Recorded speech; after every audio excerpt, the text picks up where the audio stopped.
नमस्कार, आप देख रहे हैं जोहार झारखंड और आपके साथ मैं हूं विवेक। बड़ी खबर है पाकुड़ से, जहां के पाकुड़िया प्रखंड के फुलझिंझरी गांव में आदिवासी महिला की निर्मम हत्या के बाद लोग भड़क गए हैं। घटना के बाद गुस्साए सैकड़ों आदिवासी महिलाओं ने राजटोला में बने मस्जिद के सामने चुड़का यानी कि लाल निशान गाड़ दिया है। साथ ही मस्जिद की गेट पर ताला जड़ दिया। घटना को लेकर गांव में तनाव का माहौल है और इसके बाद मस्जिद के पास भारी संख्या में पुलिस बल की तैनाती की गई है। हालांकि चुड़का गाड़ने के बाद आक्रोशित महिलाओं को पुलिस ने समझाया है और वापस भेज दिया। बताया जा रहा है कि जिस आदिवासी महिला की हत्या हुई है उसी की निजी जमीन पर मस्जिद का निर्माण किया गया है। दरअसल आदिवासी महिला की निर्मम हत्या के बाद रक्त रंजित शव को दफनाकर छिपाने की सनसनीखेज मामला सामने आया।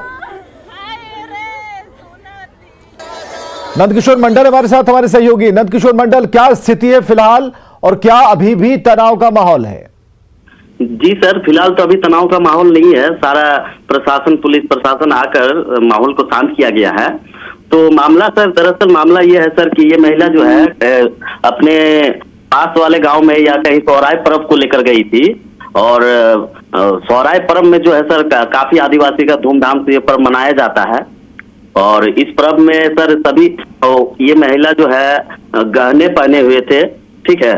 तो जब सर घर आ रही थी तो उसी वक्त जो है एक जिसने इनका कत्ल किया है, उन्होंने इस पर जोर जबरदस्ती कर इसको कहीं अकेले में ले जाकर उसके पूरे जेवरात को खोलकर इसे मौत का घाट उतारा और जाकर इसको दफनाने की जब बारी आई तब किसी ने पता चला किसी के माध्यम से, तो फिर उस पर पुलिस को बताया गया और बताने के बाद जो है इस पर कार्रवाई की। पुलिस क्या कह रही है? पुलिस कैंप में तब्दील है ये इलाका, पुलिस का क्या बयान है? जी सर, पुलिस से हमारी वहाँ के थाना प्रभारी से बात हुई तो उन्होंने बताया कि अभी सारा हम लोग का सारा कार्रवाई की गई है। कल इस पर जो आपका मर्डर जो वो किए हैं उसको भी अरेस्ट कर लिया गया। कल इस पर कार्रवाई की जाएगी। चलिए, बहुत बहुत शुक्रिया बातचीत के लिए। तो अभी कार्रवाई की बात पुलिस कह रही है और आरोपी पर कार्रवाई की सभी तैयारियां की जा रही हैं। हालांकि गांव का जो माहौल है, जो तस्वीरें बयां कर रही हैं, वो काफी चिंताजनक है। और ये बड़ी खबर है आज की। महिलाओं ने मस्जिद की गेट पर ताला जड़ दिया। पुलिस ने काफी समझाने बुझाने की कोशिश की, तब महिलाएं वापस हुई और महिला की निजी जमीन पर, जो कि आदिवासी महिला थी, उस पर निर्माण की बात है। तो गोड्डा के बरमसिया में दो समुदाय के बीच विवाद थमने का नाम नहीं ले रहा और जिस जगह पर कल सैकड़ों की संख्या में पुलिस जवानों के बीच नमाज पढ़ी गई, वहां अब भी तनावपूर्ण माहौल है। प्रशासन से त्रिपक्षीय बातचीत नहीं होने पर दोनों पक्षों ने विरोध जताया। दरअसल विवाद की वजह कब्रिस्तान के बाहर नमाज नहीं पढ़ने देने को लेकर था।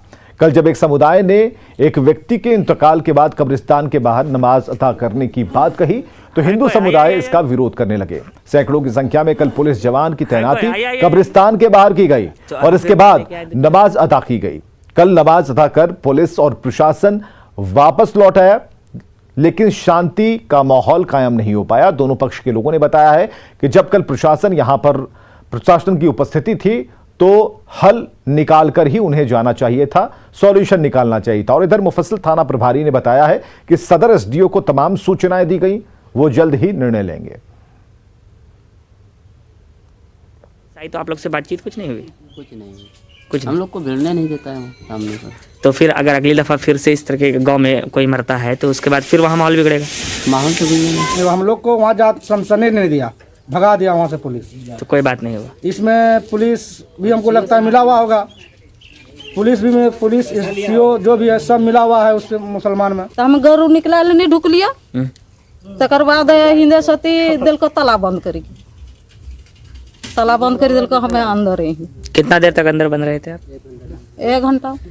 उसके बाद फिर कौन निकाला आपको? निकाल के तब सगरो फोन कर सगरो आ गेलो आदमी, तकर बाद निकला। ऐसे में पुलिस या प्रशासन जो कल आई तो कल कुछ निर्णय नहीं हुआ? नहीं हुआ, सिर्फ मिट्टी दिया है, चले गया। तो आप लोगों को बैठाकर कोई बातचीत नहीं हुई वैसे? नहीं। तो आगे आप लोग क्या निर्णय लिए हैं? निर्णय अभी कुछ नहीं लिए हम लोग। जैसे ऊपर से आदेश होगा वैसे करेंगे हम लोग। अगर खुदा न खास्ता आज किसी तरह की दुर्घटना हो जाती है तो फिर आप लोग तो जनाजे के लिए वहाँ जाएंगे ही। जाएंगे तो जाएंगे तो फिर माहौल बिगड़ेगा, फिर बिगड़ेगा। तो कैसे होगा फिर? तो वो तो बोल दिए सरकार जो सरकार जो करेगा वही होगा। सिमडेगा में जिस पेड़ को काटने के विवाद में संजू प्रधान की भीड़ ने हत्या कर दी, उसी कटे पेड़ों की जांच करने रांची से सीनियर अधिकारी पहुंचे। आरसीसीएफ वाई के दास और सीसीएफपी उपाध्याय ने वन विभाग की टीम के साथ बेसरा जोरा पहुंचे और कटे हुए पेड़ों का जायजा लिया।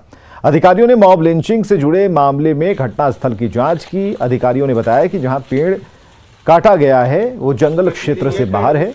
अधिकारी ने कहा कि डीएफओ खतरे में थे, इससे उन्हें कोई मतलब नहीं है, वो कैसा काम कर रहे हैं इसे देखने के लिए वो आए हैं। आपको ये बताएं कि कटे पेड़ को खुदकठी जंगल बताकर ग्रामीणों ने संजू प्रधान को जिंदा जलाया था।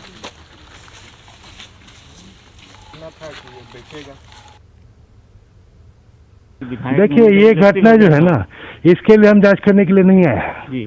हम अपना देखना है कि मेरा युवा कैसे क्या काम कर रहा है, काम ठीक से कर रहा है नहीं कर रहा है, इनकी क्या दिक्कत है, क्या परेशानी है, ये हम लोग देख रहे हैं। तो अधिकारी आपके जब कह चुके हैं कि इनकी जान पर आ गए थे, मौत को उससे हमारा कोई वास्ता नहीं, इन्होंने क्या कहा नहीं कहा। हम अपना देखना है कि ये लोग काम कर रहे हैं, कैसे काम कर रहे हैं, इनका काम करने में कोई प्रॉब्लम है नहीं है, जंगल की क्या है नहीं है। वन भूमि की जंगल की लकड़ियां कटी हैं। यहाँ जो कटा है तो दिखा रहे हैं, इनका ये जंगल का एरिया नहीं है जैसे इन्होंने बताया। अभी फिलहाल ऐसा कोई इनके पास इंफॉर्मेशन नहीं है कि कोई हमारा जंगल के अंदर फिलिंग है। क्लियर हुआ? तो झूठ बोलकर इन्हें बुलाया गया था इधर किसका जांच के लिए? अब किसने बुलाया नहीं बुलाया वो हमको नहीं। सिमडेगा में एक बार फिर हिंसक हुई भीड़ ने महिला को जिंदा जलाने का प्रयास किया। ठेठई टांगर थाना क्षेत्र की घटना है, जहां डायन बिसाही के आरोप में एक महिला को जिंदा जलाने की कोशिश की गई। कुटपानी गांव में ग्रामीणों ने डायन का आरोप लगाते हुए एक महिला को पुआल के ढेर में मिट्टी तेल डालकर जलाना शुरू किया। हालांकि पुलिस को मामले की जानकारी मिल गई और इसके बाद मौके पर पहुंची पुलिस ने झुलसी हुई महिला को इलाज के लिए सदर अस्पताल भेजा।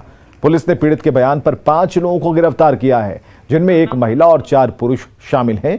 वहीं पुलिस मामले में आगे की कार्रवाई में जुटी है। यह जो महिला को जिंदा जलाने का प्रयास किया गया है, यह घटना जो है कुरपानी कॉलोनी टोली का है। इसमें महिला को कल रात्रि भोज में बुलाया गया था। इसमें अभियुक्त कुल 5 व्यक्ति के द्वारा ये घटना कारित किया गया है। अभी तक की जांच में 5 व्यक्ति को गिरफ्तार किया गया है और आगे अनुसंधान में जिसका भी नाम आएगा सभी को गिरफ्तार किया जाएगा। सिमडेगा में मॉब लिंचिंग और महिला को डायन बताकर जिंदा जलाने के मामले में बीजेपी ने सरकार पर हमला बोला है। बीजेपी का कहना है कि झारखंड में लोकतंत्र नहीं भीड़ तंत्र है। वहीं कांग्रेस ने बीजेपी के अंदर बयानों की लिंचिंग का आरोप लगाया। कांग्रेस का कहना है कि बीजेपी के नेता अपने बयानों से एक दूसरे की बात को खारिज करने में जुटे हैं। से लॉ एंड ऑर्डर का फेलियर है, पुलिस के खुफिया तंत्र का फेलियर है। भीड़ इकट्ठा होती है, जन अदालतें लगाई जाती हैं और सजा सुनाई जाती है, उसके बाद लोगों को जिंदा जलाया जा रहा है, लेकिन पुलिस को खबर तक नहीं हो रही। भारतीय जनता पार्टी महागठबंधन सरकार को घेरने की तैयारी नहीं कर रही, बल्कि भाजपा के नेता स्वयं भाजपा के नेताओं की लिंचिंग करने की तैयारी में लगे हुए हैं। आप देखें कि कैसे एक तरफ बाबूलाल मरांडी जी जब सिमडेगा जाते हैं तो वहां वो सिमडेगा घटना को लेकर के सीबीआई जांच की मांग करते हैं। उसके तुरंत दूसरे दिन रघुबर दास जी पहुंचते हैं। उसके तुरंत कल जो है दीपक प्रकाश जी का यह बयान आ जाना कि सिमडेगा घटना की सीआईडी जांच होनी चाहिए। तो एक दूसरे की बातों का भी भारतीय जनता पार्टी के लोग समर्थन। हिंदू क्रांति सेना के प्रदेश अध्यक्ष प्रकाश गंधर्व को बिशोरा गांव से पुलिस ने गिरफ्तार कर लिया। प्रकाश गंधर्व के पर कुछ दिनों पहले नगर थाना दुमका में मवेशी व्यापारियों के साथ मारपीट और छिनताई का आरोप लगाकर मामला दर्ज कराया गया था। हिंदू क्रांति सेना के प्रदेश अध्यक्ष ने जिले में हो रहे मवेशी व्यापार का विरोध किया। 2 दिन पहले प्रकाश गंधर्व ने झारखंड मुक्ति मोर्चा के प्रवक्ता अब्दुल सलाम अंसारी पर शिकारीपाड़ा में अवैध कोयला और गो तस्करी करने वालों पर संरक्षण देने का भी आरोप लगाया था और सीबीआई जांच की मांग की थी। क्या हम घर में थे, हमारा नाम क्यों फंसाएगा? क्यों फंसाएगा? राजनीतिक सफेद पोस्ट का काम है, जो अवैध खनन चलाता है, अवैध पासिंग करता है, अवैध गो तस्करी करता है, अवैध कोयला चलाता है, सबका मिलजुल के सब षड्यंत्र के तहत हमको फंसाया है। ताकि आवाज नहीं उठा सके। दुमका जिले के शिकारीपाड़ा काठीकुंड सीमा क्षेत्र के भोगतांडीह गांव में ब्राह्मणी पुल के करीब 20 से 22 साल की युवती की जली हुई लाश बरामद हुई है, जिससे इलाके में सनसनी है और इस तरह के क्षेत्र में यह तीसरा मामला बताया जा रहा है। पुलिस के मुताबिक शव को देखकर ऐसा लगता है कि इसकी हत्या कहीं और कर साक्ष्य मिटाने के लिए शव को यहां जलाया गया है। हालांकि अभी शव की शिनाख्त नहीं हो पाई है।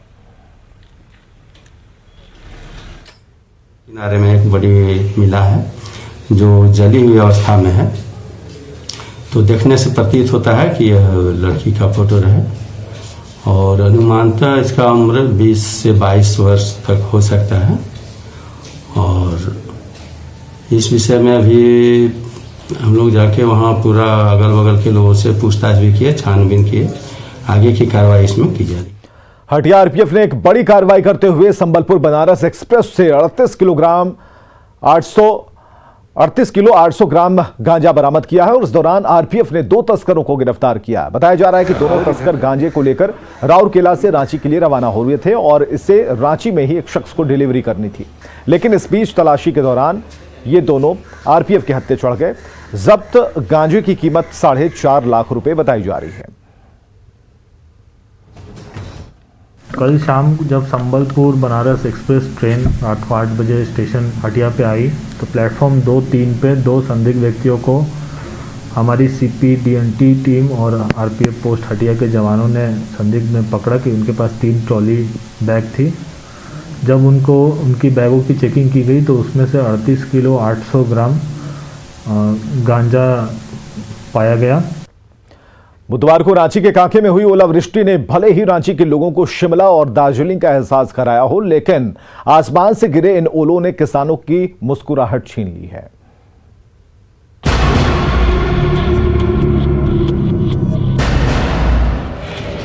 बर्बाद हो चुकी इन सब्जी की फसलों को देखिए।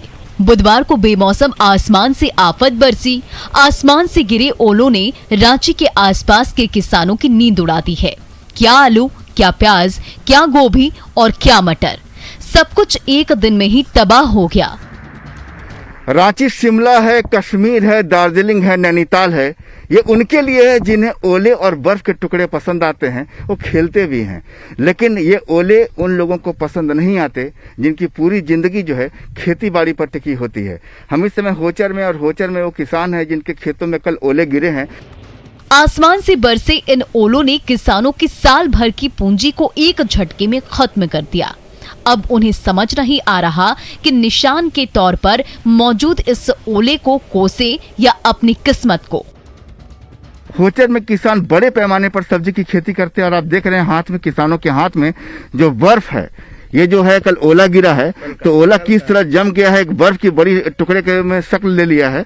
ये जो गिरा है तो कितना बर्बाद हुआ आप लोग का?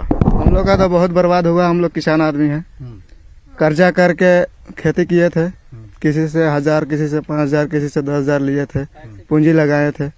तो आलू लगाए थे 50 बोरा, मटर लगाए थे 100 किलो, बिल लगाए थे, सब बर्बाद हो गया। होचर की किसान सीता देवी ने कर्ज लेकर खेती किया था। अब इन्हें समझ नहीं आ रहा है कि कैसे कर्ज चुकाएंगे और पूरे साल क्या खाएंगे। अति फरसबीन हुआ है सर, हाँ, आलू हुआ है सर, हाँ, प्याज हुआ है सर, सब बर्बाद हो गया। ऋण बरीन कर किए हैं, सुधीन पैसा उठा के लोन से लिए हैं सर, और सब बर्बाद हो गया है, सब बर्फ मार कर अति हो गया। सब फरसबीन एको को फर नहीं था सर। कांके का होचर क्षेत्र सब्जी की खेती के लिए जाना जाता है। इस इलाके में करीब 20,000 एकड़ में सब्जी की खेती होती है। आलू की खेती 500 एकड़ में, प्याज की खेती 400 एकड़ में, मटर की खेती 800 एकड़ में, पत्ता गोभी 75 एकड़ में, गोभी 100 एकड़ में, बैगन 30 एकड़ में, टमाटर 50 एकड़ में, गाजर 100 एकड़ में, धनिया 60 एकड़ में, पालक 30 एकड़ में। यानी रांची के होचर के किसानों की जिंदगी सब्जी की खेती से ही चलती है, लेकिन बर्फ गिरने से सारी फसल बर्बाद हो गई। अब किसानों की निशाने पर हेमंत सरकार है जो कहती बहुत है, करती कुछ नहीं। देखिए हेमंत सोरेन बोलते हैं कि हम किसान हितैषी है, लेकिन किसान के लिए क्या काम हो रहा है आप देख ही रहे हैं कि प्याज मटर जितना आलू था वो सब खत्म हो चुका है। और किसान बोलते हम किसानों, सरकार बोलती किसान का हम लोन माफ कर रहे, किसान अभी तक सरकार का किसका लोन माफ किया है? हेमंत सरकार किसानों को हुए नुकसान की भरपाई के लिए क्या करती है, ये देखना होगा। फिलहाल आसमान से गिरे बर्फ के टुकड़ों ने किसानों को हैरान परेशान कर दिया है। न्यूज़ 18 के लिए रांची से संजय सिन्हा की रिपोर्ट। और खबरें लगातार जारी हैं, बने रहिए हमारे साथ।